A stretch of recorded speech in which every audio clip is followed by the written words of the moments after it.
Okay. Good afternoon. Apologize for the few minutes delay. Welcome to the Joint Conference Committee meeting for Laguna Honda, July 9th. And Mr. Morwitz, can you call Yes, the order? I will start with you, Commissioner Guillermo Present? and Commissioner Green. Present. I will read the land acknowledgement. The San Francisco Health Commission acknowledges that we are on the unceded ancestral homeland of the Ramaytush Ohlone, who are the original inhabitants of the San Francisco Peninsula. As the indigenous stewards of this land, and in accordance with their tradition, the Ramaytush Ohlone have never ceded, lost, nor forgotten their responsibilities as the caretakers of this place, as well as for all peoples who reside in their traditional territory. As guests, we recognize that we benefit from living and working on their traditional homeland. We wish to pay our respects by acknowledging the ancestors, elders, and relatives of the Ramaytush Ohlone community and by affirming their sovereign rights as First Peoples. The second item on the agenda is the approval of the minutes of the meeting of May 14th, 2024. Okay, we have the minutes before us. Is there a motion to approve? So moved. Okay. Second, is there public Let me comment? I think there is. 1 second. Yes. Would any in the room like to make a public comment? Okay, so we have one person remotely. This is on the minutes. Yes. Mr. Minetshaw, are you there? I am. Okay. This is Patrick Monetshaw, Code AA.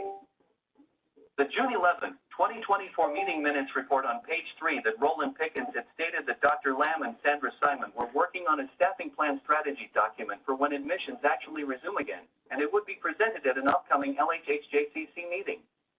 Why hasn't that staffing plan been presented to this JCC yet? When will that staffing plan be presented? What's the delay? Has it even been placed on an LHH JCC forward calendar yet for an upcoming meeting? These June 11th minutes accurately include my 150-word written comment on the LHH JCC's May 14th, 2024 meeting minutes in which I testified that Commissioner Green had asked for information regarding lessons learned from the CCBI and whether HSAG left a written report on the CCBM initiative. In response to Green, Beljeet Sunga said he hoped HSAG would provide a summary of the initiative. I asked where is SAG's summary document, and I assumed Health Commission Secretary Mark Morwitz would have worked to obtain SAG's final report for Green. I've learned since that the initial RFP to which both HSAG and HMA responded to in 2023 required HSAG submit a final report.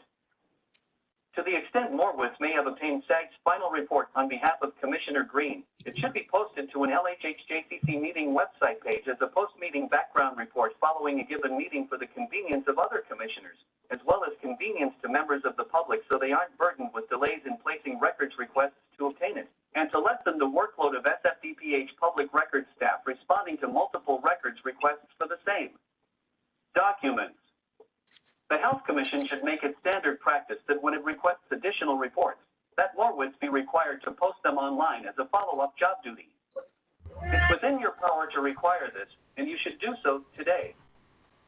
After all, Morwitz received total pay of $182,576 in the fiscal year ending June 30, 2023, likely was awarded a salary increase starting July 1st, 2023, and probably earned more than $182,576 in the fiscal year that just ended on June 30th, 2024.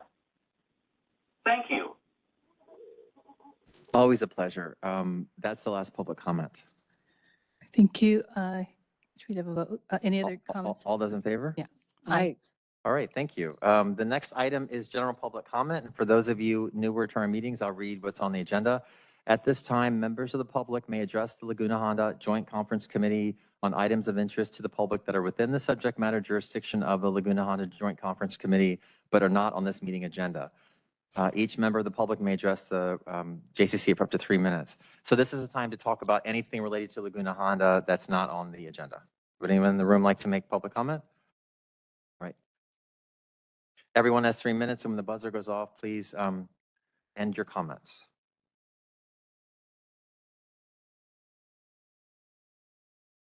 And if you speak, there's the black bar in front of you will just pick up your voice, so speak just regularly. You may be aware that the city attorney has recently in the past subpoenaed U.S. News and World Report for information concerning their methodology of evaluating hospitals in California. The subpoenas have no leverage. I asked the Board of Supervisors at a public hearing if they would ask the city attorney what his opinion was, the methodology concerning the recertification of Laguna Honda Hospital. Maybe they should ask him if he has any knowledge at all first. And if he does, if he's knowledgeable enough to form an opinion on their methodology. They wouldn't do it. I'm going to ask the city attorney anything. I'd like to hear it from the city attorney that, see, he did it the same for U.S. News Report because he said it was for the consumer, which is odd because he doesn't represent the consumer. He represents the city of county of San Francisco and its employees. But since he opened the door to that, I would like to get his opinion on the methodology used to recertify Laguna Honda. Also, no health commission hearing at City Hall concerning the recertification. We need that. We need people from the state and federal government to get up there and swear to us that it was an honest methodology, that we could trust it, that there's no fraud involved, that there's no public, that there's no honest services fraud or honest services wire fraud. Now, concerning the assessments of people coming back, what about the 12 people who died? Are they going to be doing the assessments? The transferred people that died are the same people that did their assessments going to be assessing the new ones? As a matter of fact, there was no mention that that was public corruption, that city employees endangered the lives and people died.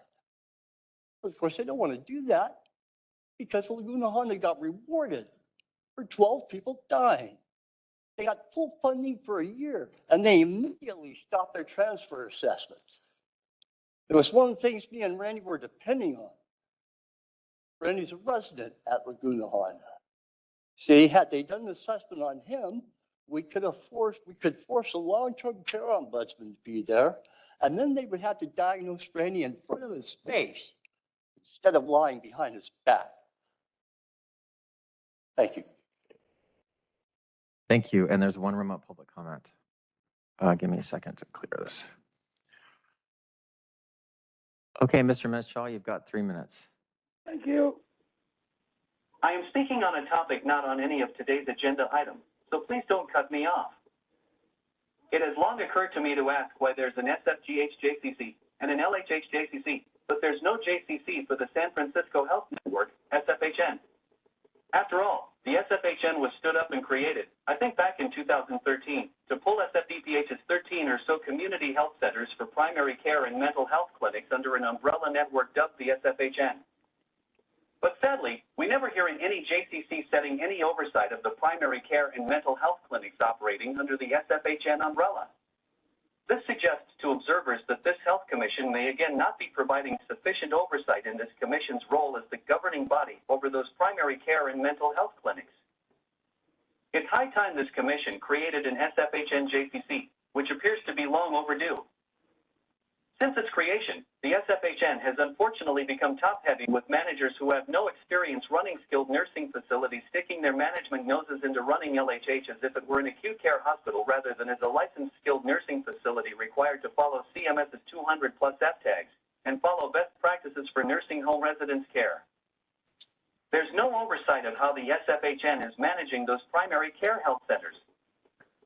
Thank you. That is the only public comment, or that's the last public comment for this item? Can move on, Oh. move on Yes. to the executive team report. Yes, item 4, executive team report. And give me a second to pull it up, please.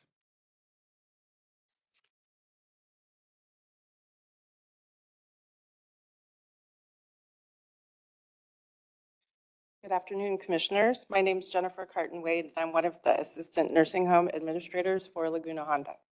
I'm joined today by fellow Laguna Honda leaders to share the June executive report.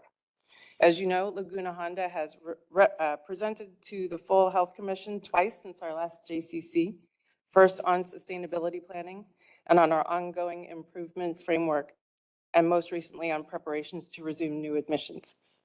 Today is a milestone marking our first JCC since we received full certification with CMS.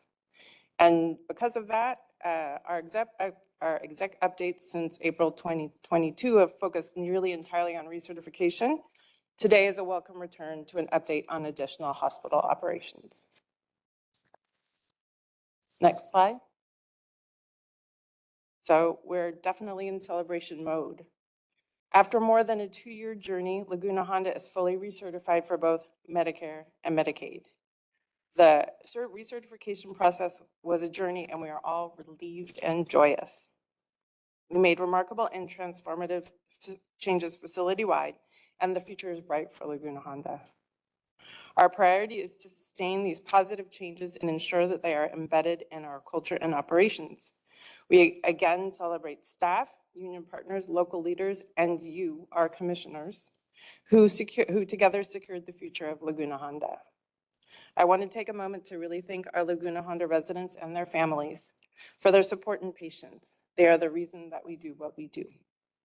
And definitely want to express the relief and the joy that myself and all of my colleagues felt, knowing that we were with full recertification, that our residents and families will be able to receive the excellent care that we can provide. We're looking forward to a celebration this summer and would be honored to have you in attendance. Next slide. We're thrilled and excited to welcome 4 new leaders to the Laguna Honda executive team.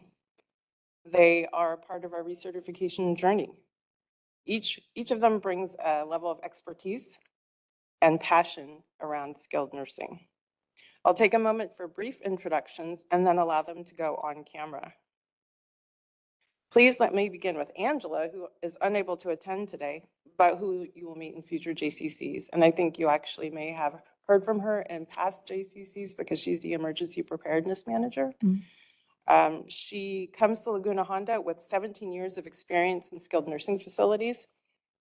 In her prior role at San Francisco campus for Jewish Living, Angela helped lead survey management, chaired the emergency management committee, oversaw operations including environmental services and culinary, and was an integral team member in the campus expansion and construction projects. She is also a key member of the Culture Change Initiative and the Diversity and Inclusion Committees. And she's a part of our committee that's helping to plan for celebrations at Laguna Honda. Next is our inaugural Chief Documentation and Integrity Officer, Zoe Brussel. As a part of our recertification process, it was clear that we needed a dedicated role to lead and oversee assessment tools and documentation integrity to ensure standardization and quality controls facility-wide. So in Zoe, we found just that person. Most recently, Zoe was the interim campus director and nursing home administrator at a nonprofit campus with assisted living, independent housing, and skilled nursing in Portland, Oregon.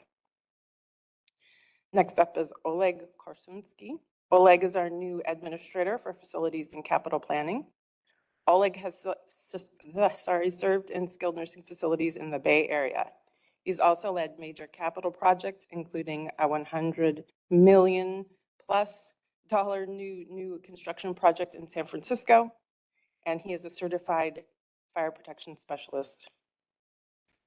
And finally, Terry Grados. She's our new director of nursing. Terry will oversee the North Tower.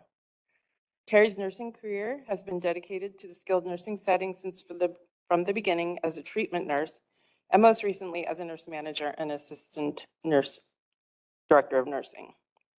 We are all thrilled to have them as our colleagues, and I definitely see firsthand how they've been making a positive impact and integrating into Laguna Honda and DPH, into the DPH community.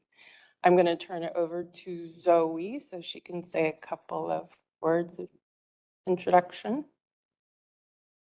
Hi. Oh, great. Yeah.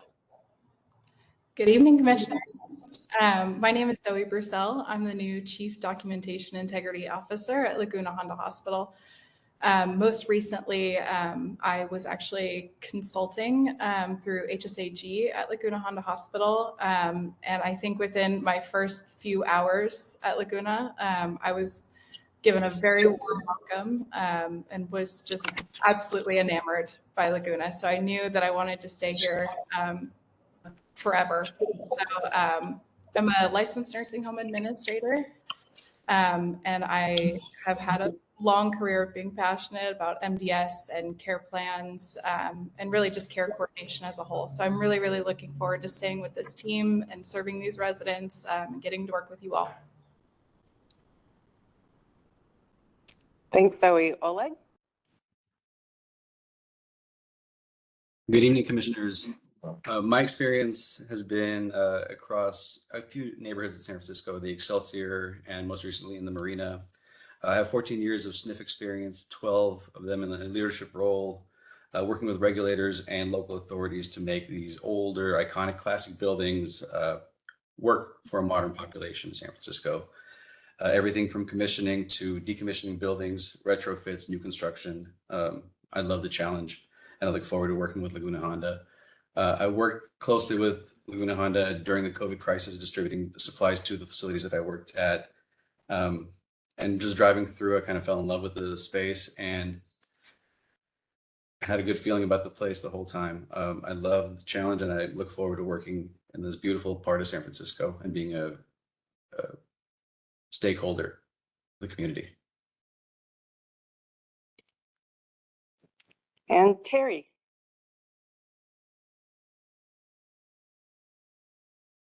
Terry, I don't think your audio is on. Is it possible to turn it on?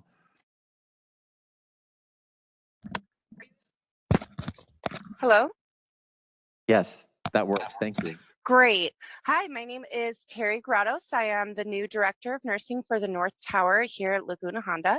I come here with 9 years of SNF experience, and I've worked in all different roles and positions within skilled nursing, including working as a floor nurse, nursing supervisor, treatment nurse, assistant director of nursing, and nurse manager. So I'm really excited to be here.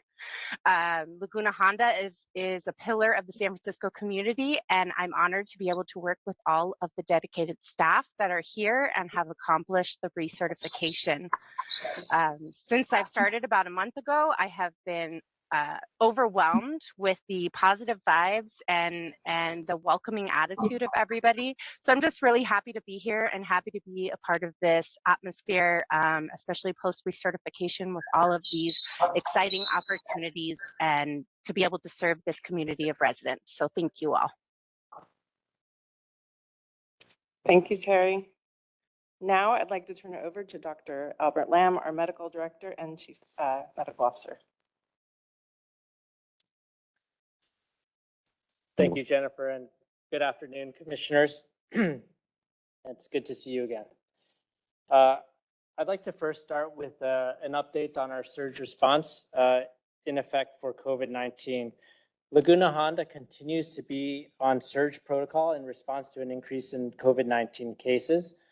COVID-19 is circulating in our community, and unfortunately, we are not immune at Laguna Honda.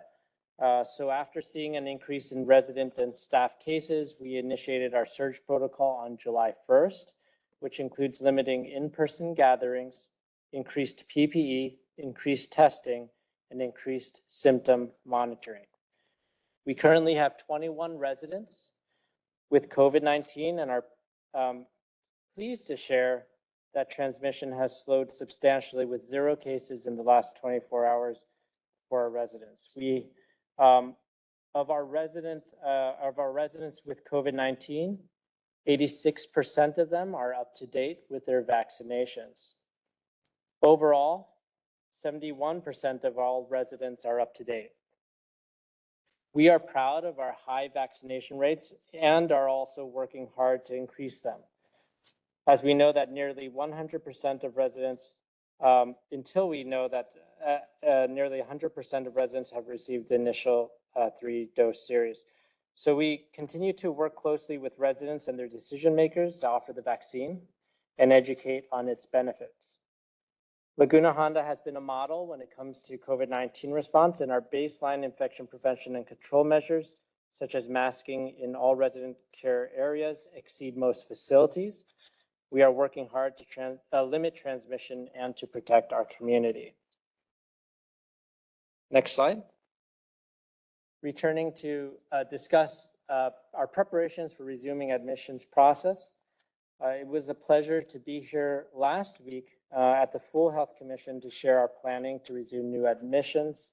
And we continued today to provide an admissions update and as well as at each JCC moving forward. I want to again emphasize how excited we are to finally resume admissions and in particular welcome back residents who were transferred during the recertification process. We all worked so hard during the recertification process so that we could stay open and continue to serve San Franciscans with our skilled nursing needs. So as I shared last week, new admissions will begin gradually and thoughtfully, which includes a close review of every new admission and pausing at set checkpoints to ensure success before accepting new residents. Laguna Honda will begin with a maximum of 1 to 5 new admissions per week, and the number will depend on the residents themselves and the complexity of their needs, as well as facility-wide quality metrics. The first priority when resuming admissions is to welcome back our residents who were transferred during the recertification process. And there are approximately 10 residents who have expressed interest in returning who meet our skilled nursing facility requirements. And I am pleased to share that applications have been sent out to these former residents interested in returning. So the next priorities are as follows based on our policy, and you'll see it on the slide. Priority number 1 is our former Laguna Honda residents who I just spoke about. Priority 2 are San Franciscans not in medical settings who require skilled nursing and rehab in a facility. Priority 3 are patients in a San Francisco Health Network facility who need skilled nursing and or rehab services and are ready for discharge to SNF level of care. Priority 4 are persons not in a medical facility who are receiving skilled nursing and or rehab services adequate in their present circumstances. And priority 5 are those patients at non-San Francisco Health Network medical facilities who require skilled nursing and or rehab services.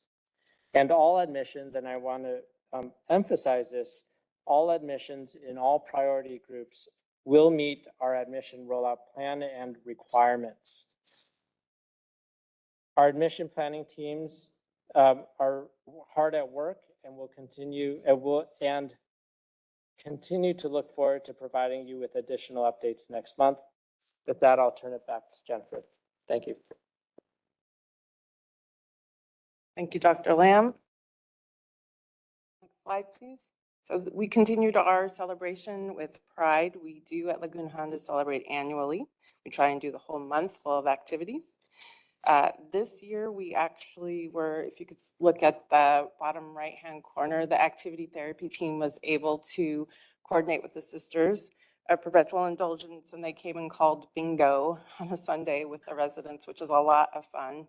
And it's always great to have the sisters up on campus. We also, a bunch of us joined the DPH contingent at Pride, including 2 residents on the bus. Like, I think I've said this to y'all before, it's like my favorite thing of all time because they're so happy to be on the bus. They're so happy to participate. We were able to get them off the bus for a little bit in prep mode. We were parked next to Glide. There was like a little, it was beautiful. A lot of music, a lot of joy. So I was really glad that we were able to celebrate with everyone. It was really special. It was also fun to have Sandra be there, her first Pride with DPH, and we all marched together. It's always a very wonderful event to feel a part of the larger DPH community and how we come together to celebrate Pride. And I want to give a big thank you to our Pride Committee organizers, Jason Yarborough and Susan Schneider. Next slide. Laguna Honda continues to work on to discharge residents who no longer required skilled nursing level of care. The discharge process continues to be a bit challenging. It has some extended timelines. Since facility initiated discharges resumed in April 2023, Laguna Honda has discharged 31 non-staff care residents, and there are currently 32 residents identified as no longer needing SNF level of care. Next slide, please. Oh, thank you. We will end today's update with our state of the hospital. We are looking forward to soon seeing that new admissions number change from 0. And thank you for your time today, and we will now take questions. Thank you for your report. Is there public comment? Yes, I believe you have one slip there for, So the first person that I'll call up is Susan Englander.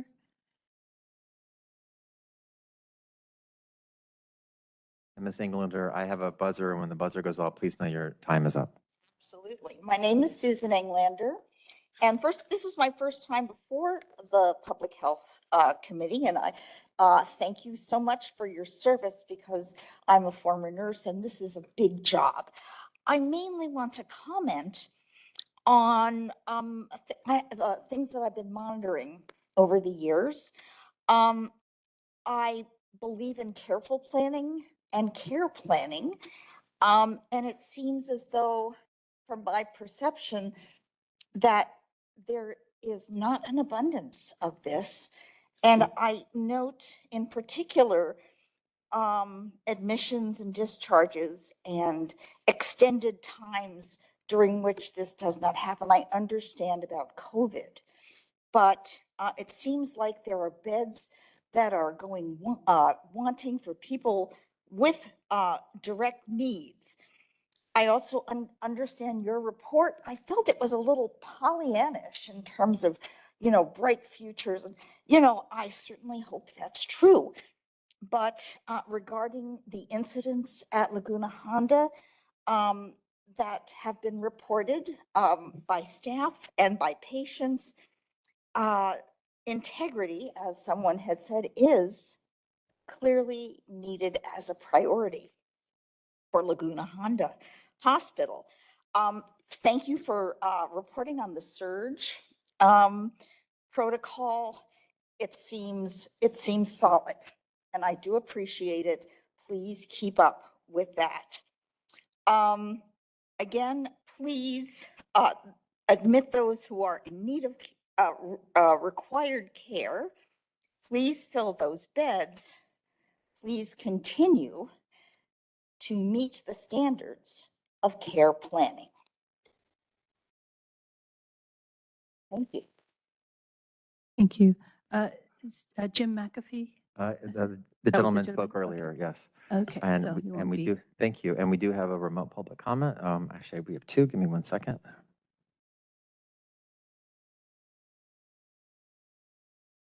We will start with Dr. Palmer. You've got three minutes. Yeah. Okay. Can you hear me? Yes. Okay. Yeah.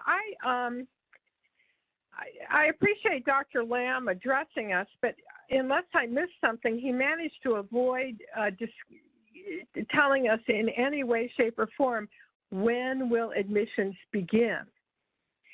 If it's related to COVID, how is it related to COVID?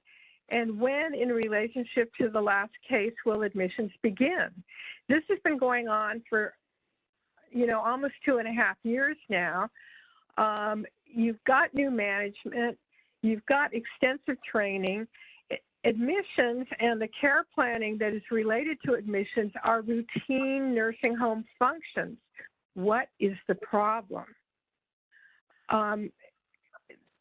The other thing I don't understand is what happened to asking for the waiver for the 120 beds. There has been a peculiar silence about this. Recertification was what was needed for you to ask for that waiver. Are you going to forget about the 120 beds? Or are we going to lose them? Or will they be lost forever? Please be honest with us about this. What is going on with this? I would appreciate if the members of the Health Commission ask Laguna Honda leaders questions. Thank you. Great, thank you. And we have one more remote public comment.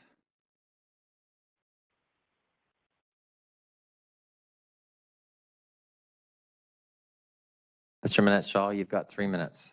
Thank you. Slide number 2 in today's executive team report announces that LHH is planning a staff celebration later this summer to celebrate LHH's full recertification. It takes a lot of hubris to even be thinking about or planning to hold a celebration for staff, but pointedly not for LHH's residents, even before admissions gradually resume and LHH returns to its full 769-bed patient capacity. While it's nice Ms. Simon just invited health commissions to join when the summer celebration is held, it's shocking that no mention was made about inviting LHH's own patients to the celebration. What funds will be used to hold this celebration for LHH's staff? And why aren't residents included? Will they be invited? This reminds me of disgraced former LHH CEO Mivek Hirose having hosted a summer holiday party, I think in 2009, in front of the old main building front door only for staff, a celebration paid for from the LHH Patient Gift Fund, but from which residents were pointedly prevented from attending. Hirose had raided over $300,000 from the Patient Gift Fund she had used to also feed nurses with catered luncheons. LHH was eventually ordered it had to repay the $300,000 to the Patient Gift Fund. Slide number 3 announces 3 new hires, including Zoe Brussel, Oleg Korsunsky, and Angela Lazaruk, in addition to Terry Grados. Are those first 3 new hires LHH employees, or are they SFHN employees? If they are SFHN employees, you should not be fading their hires in the LHH JCC forum, which is intended to focus on LHH, not on SFHN. Slide number 5 says SFHN patients will be the third priority for admissions once they gradually resume.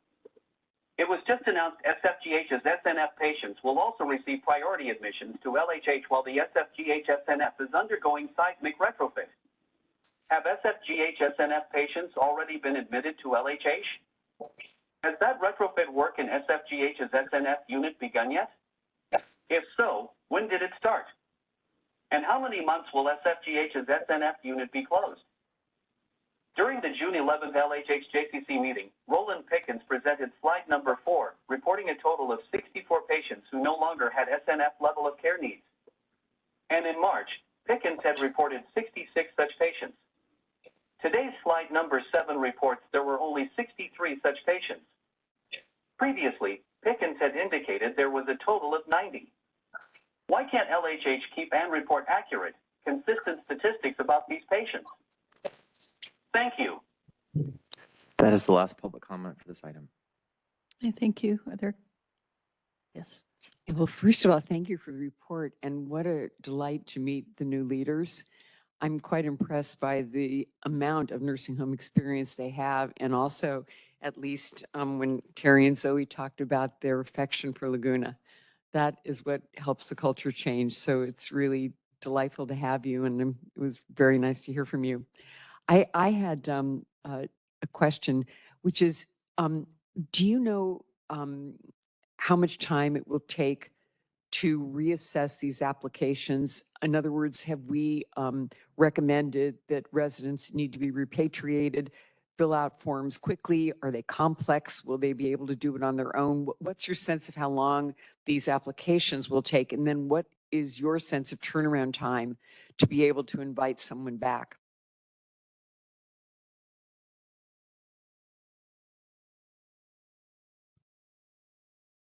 Yeah. So in regards to the people who meet our priority 1 grouping, these are people that were Laguna Honda residents. We didn't want to send them out, but as part of the decertification process, we had to find them new homes. And now we know of at least 10 of them, actually 10 of them that wanted to come back. And so we have been in contact with the group, and this is already a selected group from the ones that we know more broadly have been transferred out. The application process, we know that some of these people actually have surrogate decision makers, and they will be the ones who will be assisting with filling it out, and others will be able to be more involved in filling it out themselves. We certainly do provide and have been in contact with these former residents and their surrogate decision makers, and are willing to help out in any way that they need. So I assume that in order to make sure that they still qualify for skilled nursing, you'll need some input from their current facilities. So is there a process and kind of a, ask of them that they do their part at a certain time frame? Yeah, we do not have a limited time frame for these people to respond. However, the sooner they respond, the more quickly that they will be able to go through our admission screening process to ensure that they continue to meet all the criteria that we have, that we work so hard to gain recertification upon. I feel like yeah, I don't know if that answers your question. Well, I was curious, how much of a reapplication is information that the potential resident can provide, and how much it would be information that the current care facility would need to provide. And then once you get your dossier together, how long will it take Laguna to thumbs up and bring them back? So there is a comprehensive application that I am assuming that if the person isn't filling it out on their own, that their case manager, physician, care provider will help them to complete. And then I do know that our admitting and eligibility department does have a relationship with those 10 folks right now. And so I know that they have had some dialogue. And so by the time we get our applications back, our goal is to turn it around as soon as possible. And so, yeah, the first step is going to be when we get that first packet back. And then we can move on that. So. No, thank you. And then the other question I had is, it would be very helpful, I think, if we could have a simple graph on the items of, the residents that are no longer SNF qualified. I get really confused by the numbers myself. So if we could possibly see that out graphically, I think that way we could really better follow what's happening over time. And we recognize how difficult these placements are, but it would help to maybe see it graphically. So this is basically how many are left and how many, are still waiting. It might be, hopefully it'd be an easy graph to put together, but I know I'd find that very useful. That's all I had. Thank you. First of all, I just wanted to, since this is, I think, the first JCC we've had since the recertification, so I want to acknowledge that. And just to say that the past 2.5 years have, and this is a word that's overused, but I think quite appropriate, so unprecedented in the history of the health department, Laguna Honda, the network, all of the entities involved. And so the learning that has occurred throughout the 2.5 years, the lessons, the incorporation of all of those, I think themselves are also unprecedented. And so we should expect continued challenges and continued learning. But it is so, it's just so gratifying to see that those of particularly the staff that have sort of risen to the challenge and have stayed with Laguna Honda, and then those who, based on what we saw today and who we've seen on the screen, those who've wanted to come to Laguna Honda to help make it the kind of sort of renowned facility that we're all hoping for the future. It is not going to be easy. In fact, it may be harder than trying to get to recertification because there's so much that we have to maintain.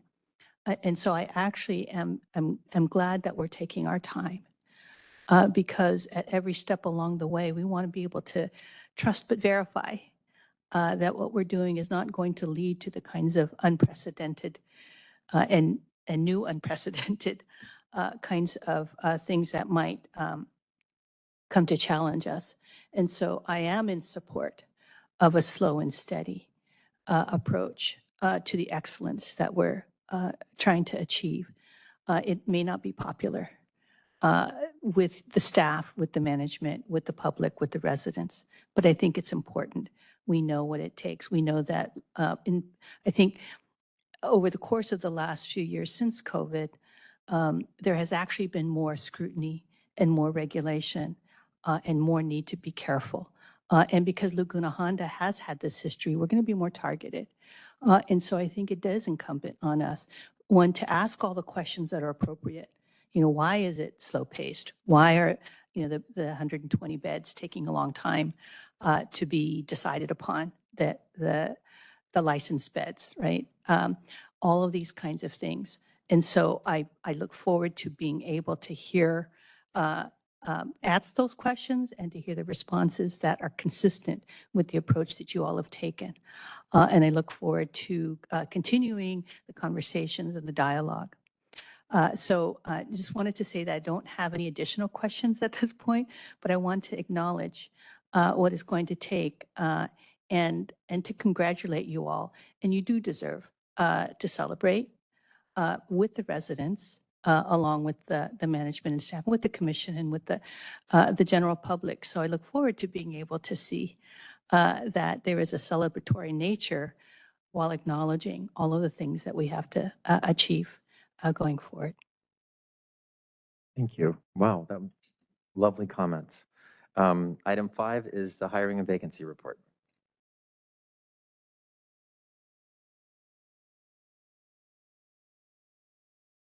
Hi, good afternoon. The HR operations manager is out today. Priya Nair is out today. She'll be back next month, but I'm filling in for her. My name is Sherry Suto. So the Laguna Honda vacancy rate at the end of June stands at 5.4%, seeing a 4% decrease from the 9.4% the previous month. We hired a total of 28 employees in various classifications between June 1st and June 30th, 2024, and had 2 separations during the same period with no retirements recorded for the month. We continue to prioritize and support the hiring of the registered nurse class.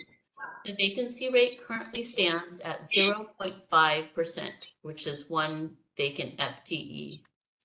The HR team is also continuing to process vacancies within several classes through an efficient batch hiring process.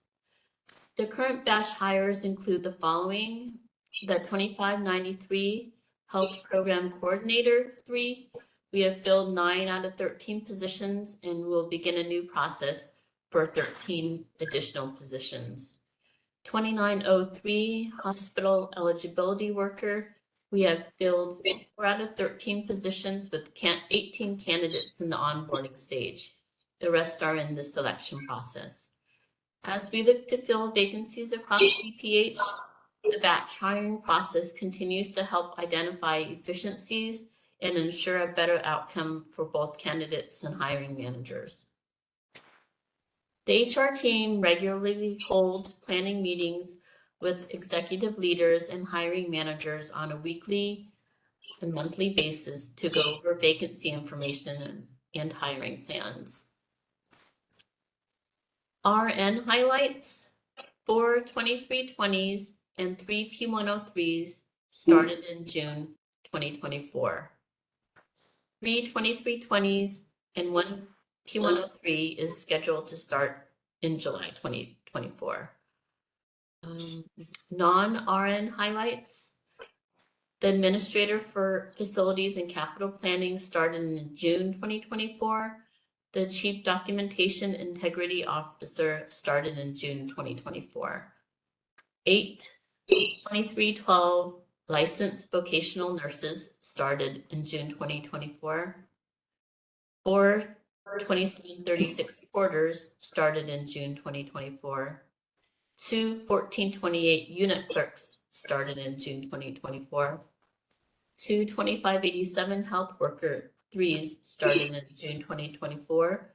1 is scheduled to start in July. 1 2583 home health aide started in June 2024. 1 2303 certified nursing assistant started in June. And 1 2903 hospital eligibility worker started in June. And I do also have a comment about the vacancy report by FTE.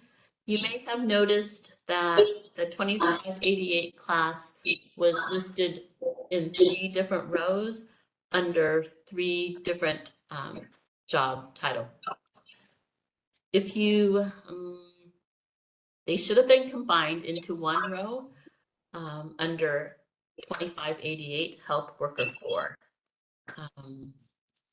The budgeted FTE would be 10, utilized FTE would be 8, and vacant FTE 2, bringing the vacancy rate to 20%. Thank you. Okay, thank you, sir. Public comment. There is. Would anyone in the room like to make public comment on this item? There is one remote public comment. Hi. Sorry. Yes. Oh, so no comment for this, Dr. Palmer? No. Okay. Okay, thanks. No comments, commissioners. Okay, any questions? Congratulations on the vacancy rate improvements. Excellent. Thank I you. agree. I think that's hopefully we can keep that that rate going, but that's a big milestone. So, and actually not only for Laguna Honda, but for the department, correct? Yeah. So, okay. That is correct, Grant Colfax, Health Director, just to confirm. So our vacancy rate for nurses across the department went from about 12% to nearly 0 as of June 30th of this year. So Laguna Honda is part of that great effort. And just to acknowledge the work of HR and working with the folks on the ground in both hospitals and across our systems to get our vacancy rate to an unprecedented low percentage around, especially with regard to nursing right now. All right, thank you. We can move on. Actually, I had one, this is just a mundane question, but the way that the class, the budgeted class of jobs are listed, I just wanted to know why they're not in numerical order. It's sort of hard to go and look up the class when they're sort of all over the matrix. So I'm just wondering if that's sort of a historical artifact of how they've been listed, or is there a reason for that? Sherry, are you still with us? Yes, I think historically we've been going by the vacancy rate. So the vacancy rate of 100% starts at the top. And then classifications with the lower vacancy rates are at the bottom. Would it be possible, since it looks like it's probably on a sort of an Excel or something kind of spreadsheet, to maybe do a sort by class number as well? If it's too much work, it's okay, but it just, you know, when you refer to the budgeted class, it's kind of hard to jump around. So just hopefully it's a simple request. Okay, in numerical order, starting from the lowest to the highest. Yeah, I mean, both. I mean, so the vacancy rate, I think, is important, but also being able to look in a different way. Okay, we could do that. Thank you. Thank you. Thank you. We can move on to item 6, the Regulatory Affairs Report. Good evening, Commissioners. This is Geraldine Mariano, Director of Regulatory Affairs, and I'm here to present the 2024 June Regulatory Affairs Report. During the month of June 2024, there was a total of 27 facility-reported incidents that were reported to CDPH, and 0 anonymous complaints were shared with the facility. There was no on-site visit from CDPH surveyors in the month of June. And as mentioned in the presentation earlier, on June 19th, LHH received a notification from CMS of its recertification in the Medicare program. Please let me know if you have any questions or comments and that I can address at this time. Thank you. Thank you, Geraldine. Is there public comment? Yes, I believe. Yes, Susan Englander, you had.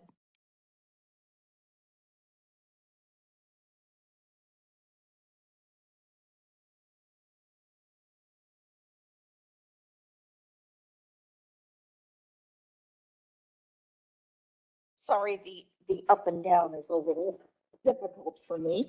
Please So, take your time. again, first of all, because I was so flustered, I forgot to really introduce myself. My name is Sue Englander. I'm a former registered nurse, mostly for acute care, but I have worked in long-term care. And I'm also representing the Harvey Milk LGBTQ Democratic Club today. Jeffrey Kwong, president, and Reed Coggins, vice president of political action, know that I am appearing today. I'm also a concerned elder. Who knows when I may need a SNF or long-term care. It's just the way the ball bounces. So, I am concerned about reliable regulatory oversight and the neglect and misuse of beds at Laguna Honda Hospital. And I am also concerned about the backlog of complaints which have not been addressed at this point. They continue to linger. I was listening to the report, and I really do feel that there should be a responding deadline to outside SNFs regarding requiring information from them to you. I think deadlines at least give boundaries on when this information can be expected. If you have to extend deadlines, that's fine. I just remember inappropriate admissions to Laguna Honda Hospital a few years ago of drug addicted people. I totally understand that long-term care patients may also be bundled with drug addiction problems, but this was one misuse of Laguna Honda beds that I thought was inappropriate. Finally, again, I urge you to increase the speed of admissions and to deal with things that are on your plate, move them to the front burner, please. Thank you very much. And we have 2 remote public comments. Mr. Manette Shaw, you've got 3 minutes. Thank you, Martha. Today's regulatory affairs report is troubling for a number of reasons. First, it's shocking to see another facility reported incident, FRI, of a probable privacy breach, most likely involving a breach of patient protected health information, PHI, under HIPAA. Over the past 26 months, these regulatory affairs reports have listed 6 privacy breach FRIs. CDPH fined LHH $250,000 for 1 privacy breach in 2022 and fined LHH an additional $220,000 for 3 privacy breach violations in December 2023. If this new privacy breach receives a deficiency, it may lead to another $250,000 penalty. Second, today's report indicates there were a total of 11 resident-to-resident cases of abuse during June 2024. Comparing that to previous regulatory affairs reports presented to this LHH JCC dating back to April 2022 when LHH was decertified, these 11 cases are the highest reported during the past 26 months. Why have they suddenly shot up to pre-decertification levels? Third, although this report states on page 1 that there are only 359 pending FRIs, that's only for investigations not yet started. The table on page 8 of this report shows an additional 96 pending FRIs for investigations that may be underway that have not yet resulted in a deficiency, or may be found to have no deficiency. So that means there are 455 outstanding and unresolved FRIs, not just 359 that haven't had investigations started yet. Thank you. Thank you. And give me 1 second to clear. All right. We have 1 more public comment. Dr. Palmer, you've got 3 minutes. Hi, this is Dr. Palmer. I'm also very concerned about the backlog of non-investigated complaints, and I wonder if this is part of the problem in terms of the delay on beginning admissions, because if you don't know what you have hanging over you, you're afraid to make a mistake. And I worry that the types of behaviors on the part of SFHN of funneling inappropriate residents into Laguna Honda, who then lead to more citations, is one of the culture changes that is occurring too slowly to resume admissions. And that CDPH isn't giving the guidance, and so the beds are not opening. SFHN and the folks that know how to run the nursing home at loggerheads, and it's the hesitation to begin admissions because of that. Are we listening to Dr. Lamb and Sandra Simon, who have a lot of nursing home experience, or are SFHN priorities and administrators who obviously know nothing about running nursing homes because they got us into this mess, going to overrun the people that know how to run the nursing home? Thank you. That is the last public comment on this item. Okay. Thank you for your comments. Dr. Green? Yes, thank you for the report. I have a simple question first. With 2 disease outbreak, is each COVID case a disease outbreak, or how do the COVID cases link to reporting of disease outbreak?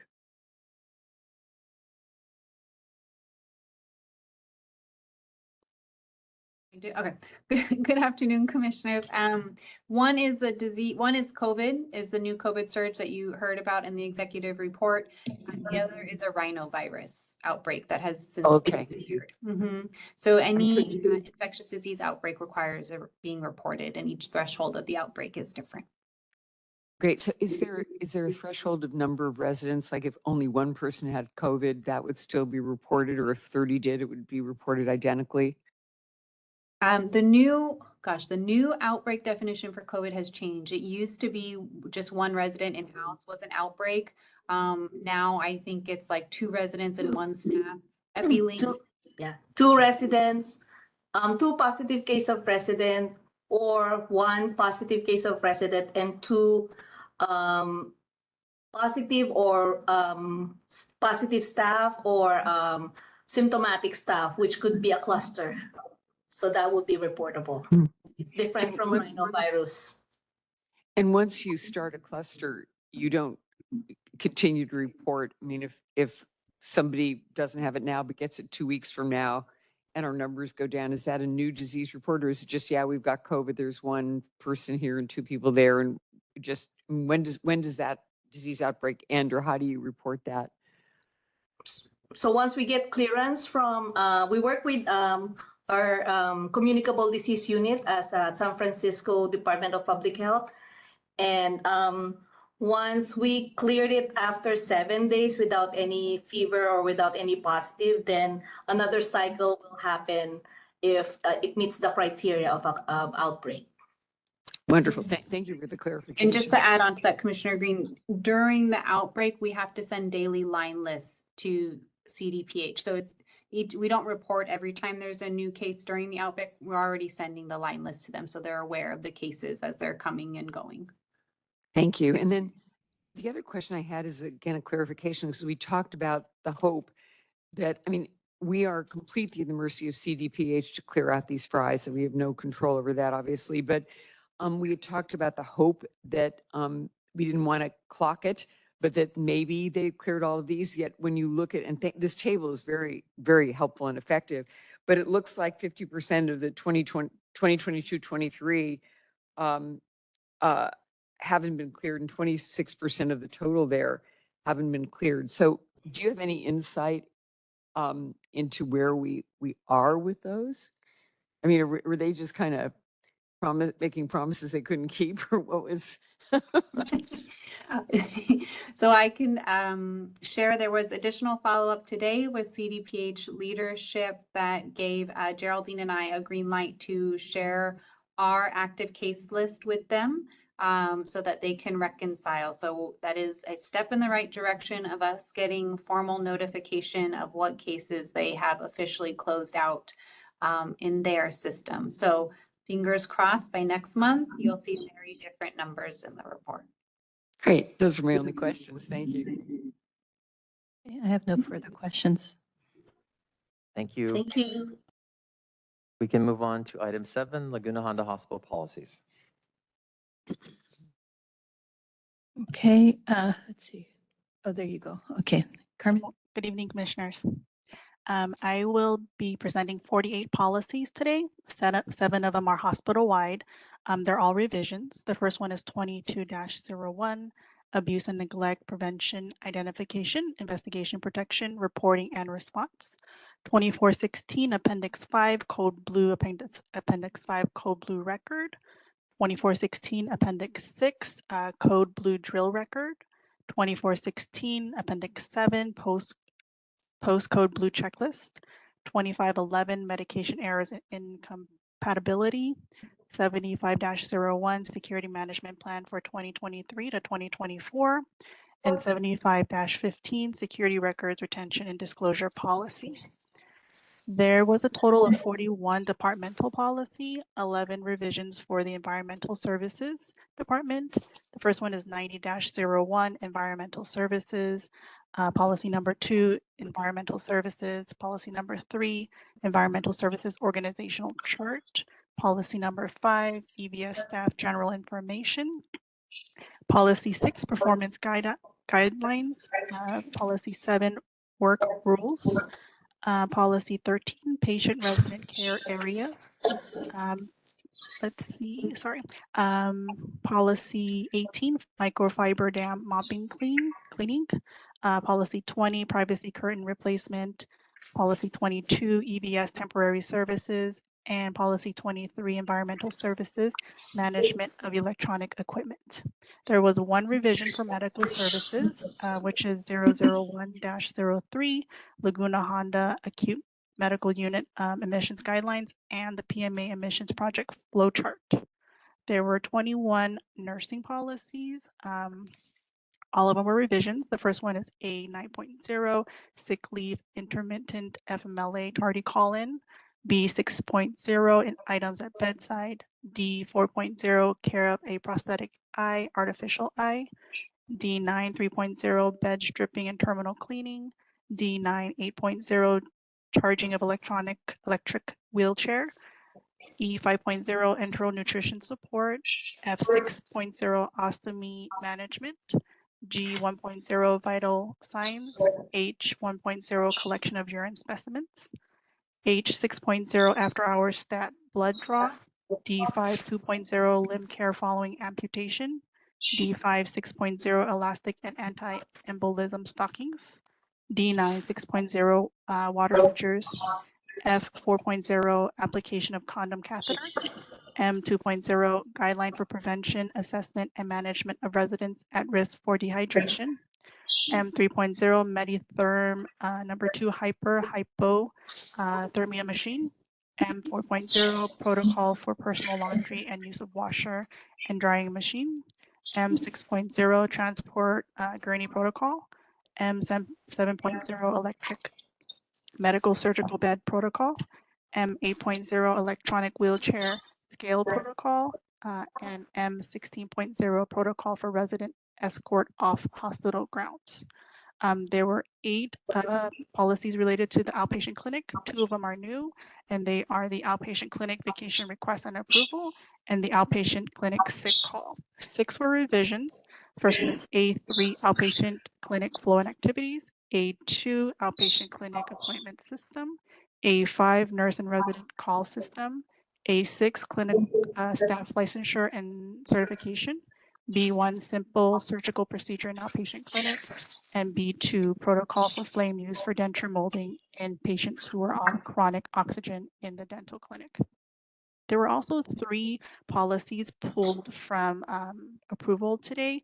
It's requiring further discussion and revision, and all 3 of them are nursing policies, and they are B7.0, nursing care of resident with seizures, F5.0, nursing management of urinary catheters, and J 6.0 IV maintenance. And that is the last one. Hey, thank you, Carmen. Public comment? Yes, we have one person. Dr. Palmer, you've got 3 minutes. No, I'm sorry, I'm left over. Sorry. Oh, okay, great. Thank you. No Okay. comment. Thank you. Dr. Green? Yes, well, first of all, thank you for responding to all my nitpicking. I apologize. I did have a few questions and thank you for your responses too. I didn't see anywhere in the policies, and again, this may be my missing it, where you specify the timeline for investigations of abuse. It may be somewhere, but it's not, I didn't see it articulated in the policies. And I wonder whether, you wrote in these responses that there's a 5-day working days for investigations and 5 for the abuse prevention coordinator to respond. But it would seem to me that having that timeline there would be important as part of policy, especially if I'm an employee wondering what's going on, or, I'm really worried. I'd like to know how quickly the investigation will happen. I mean, some things are in our control, obviously CDPH and so forth is not, but I would wonder whether that's an important thing since it is part of your standard work, but it isn't articulated such that I could see anyway. I can assist with that. So the 5 working days is a regulation, which is part of why it's not in the policy. It's an expectation. And additionally, staff education does teach to this. And it's a standard that within the QM team that we have to uphold. So it is within our standard works for our for the investigation team that does report up to me, which is part of the reason it's not in the policy. Hi, if I may. Roland Pickens, Director of the Network. So you bring up a very good point that we've addressed with the leadership at Laguna, because what we've noticed is we've got policies and procedures, and then we've got thousands of standard work. And so we need to make sure that the standard work, say for the abuse investigation, matches the P&P so that there's no incongruence. And so we've asked them that whenever changes are made to P&Ps, that there's also a review of any associated standard work. So I think there is an opportunity to, as you say, make sure that that even though the 5-day completion requirement is in the standard work, it's not in the policy, but perhaps there should be some cross-referencing so that that information is there to the reader so that they know, while you may not see it in the P&P, it is in the standard work that goes with the P&P. Nas, did I get that right? Yes. Thank you, Roland. Thank you. Yeah, because I think it's come up before, but I know I'd be quite nervous if I was a brand new employee. And there, you do need, as you say, a central location where you can find this information. And there's so much detail that it would be great to go to one place, especially if you're relatively uninitiated in all of this and don't really know where to look, and would go to policies and procedures to to find the information. I think that was the only question I had, other than having the opportunity to review the policies you retracted when you've brought them back to us. So thank you. Okay. Again, thanks for your prompt answers to all of the inquiries and detail. Thank you. And so, commissioners, this is an action item. Please, if you feel comfortable doing so, you could do what you've been doing and recommend that the Health Commission approve the policies pending that the responses are adequate. Yes, so I would move to approve the policies and procedures as articulated here, extracting those policies that have been noted. Okay. Send this to the full commission. I'll second that. All those in favor? Aye. All right, thank you.